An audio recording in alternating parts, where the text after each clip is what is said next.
Welcome to the Roy Morgan Weekly Update. Roy Morgan has never had as much media coverage as this week. First on mortgage stress, and then the public backlash against Qantas. Our risk report showed Qantas drop from one of the most trusted brands to one of Australia's most distrusted brands. Check out our link at the end of this video. Now, the latest Roy Morgan poll shows ALP support virtually unchanged at 53%, down just 0.5%, compared to the Coalition on 47% on a two-party preferred basis. Government confidence increased for a second straight week. It's up 4 points to 88.5, the highest it's been for more than 3 months. Consumer confidence was up a little bit, 0.6 points to 78.7. Its highest for over 4 months since April.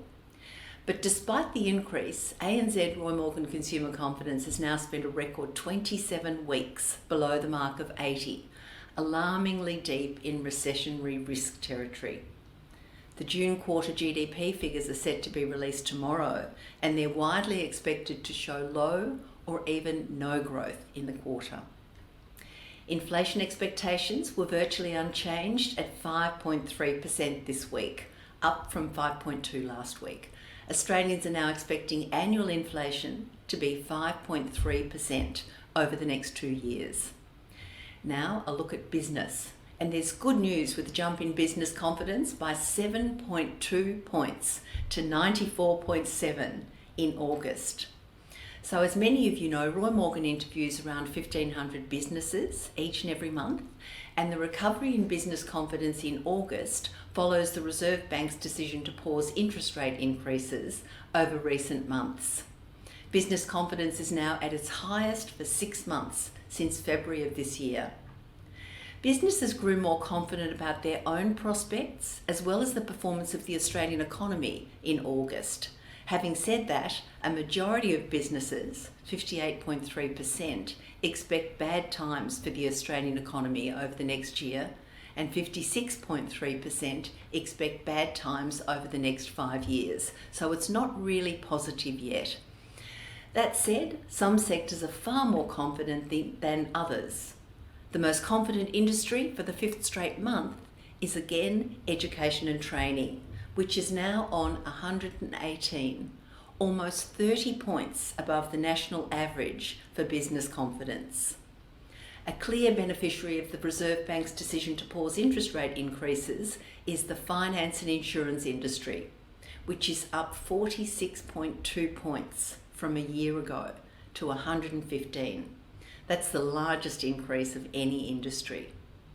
Confidence in the finance and insurance industry has increased rapidly in July and August as the Reserve Bank paused interest rate increases. Other industries with high business confidence include community services on 113, accommodation and food services on 110.8, and administration and support services on 107.5.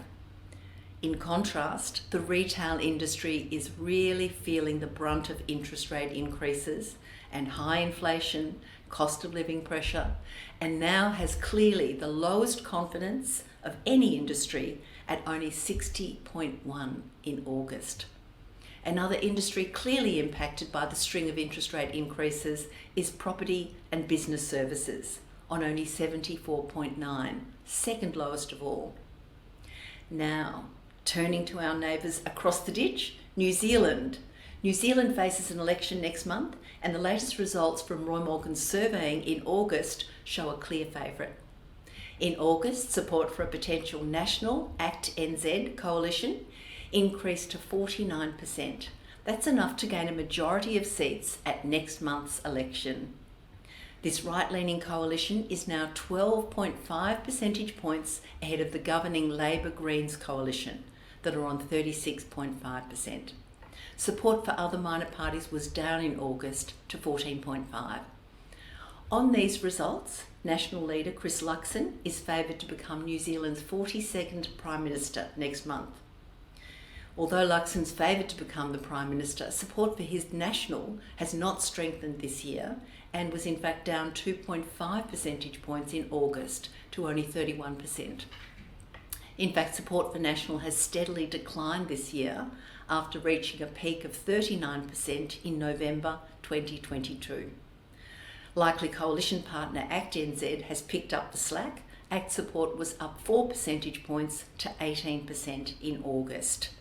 If ACT can maintain that level of support, it will have over 20 seats in the next Parliament and be a powerful governing partner to National.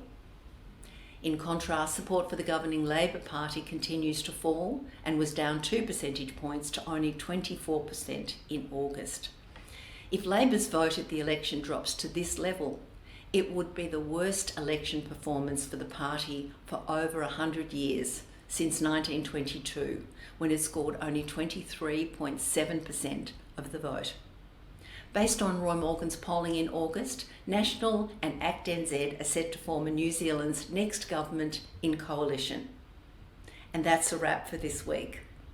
Subscribe to our Roy Morgan YouTube, it's free, for all the latest political, economic and market research data and insights. Thanks for listening today. I look forward to seeing you next week.